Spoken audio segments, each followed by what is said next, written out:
గొట్టిపాటి వర్గీయులతో జరిగిన ఘర్షణతో పార్టీకి సంబంధం లేదని ఎమ్మెల్సీ కరణం బలరాం కృష్ణమూర్తి స్పష్టం చేశారు. గొట్టిపాటి రవి గన్మ్యాన్ కవ్వింపు చర్యల వల్లే గొడవ చోటు చేసుకుందని తెలిపారు. గొట్టిపాటి కరణం అనుచరుల మధ్య ఘర్షణ అంశాన్ని ముఖ్యమంత్రి దృష్టికి తీసుకువెళ్తామని జిల్లా అధ్యక్షుడు దామచర్ల జనార్దన్ రావు అన్నారు. చంద్రబాబు సమస్యను పరిష్కరిస్తారని తెలిపారు. ఆ గన్మెన్ దుష్ప్రవర్తన నోరు దాటం వల్ల జరిగింది. జరిగిన సంఘటనకి పార్టీకి సంబంధం లేదు.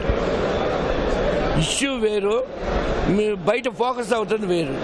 కాబట్టి స్పష్టంగా చెప్తున్నాను, వాళ్ళు మోటివేటెడ్గా ఇది కావాలని క్రియేట్ చేశారనే నాకున్నటువంటి అభిప్రాయం. కాబట్టి ఒకటి మటుకు ఏంటంటే పార్టీకి దీనికి లింక్ పెట్టుకోవాల్సిన పని లేదని నా ఏదైనా కూడా తెలుగుదేశం పార్టీలో ఇలాంటి సంస్కృతి ఎప్పుడూ లేదు. ఎప్పుడు కూడా ముఖ్యమంత్రి గారు ఏం చెప్తారో దాని శిరస మేము అందరం కూడా పాటిస్తూ వచ్చాం.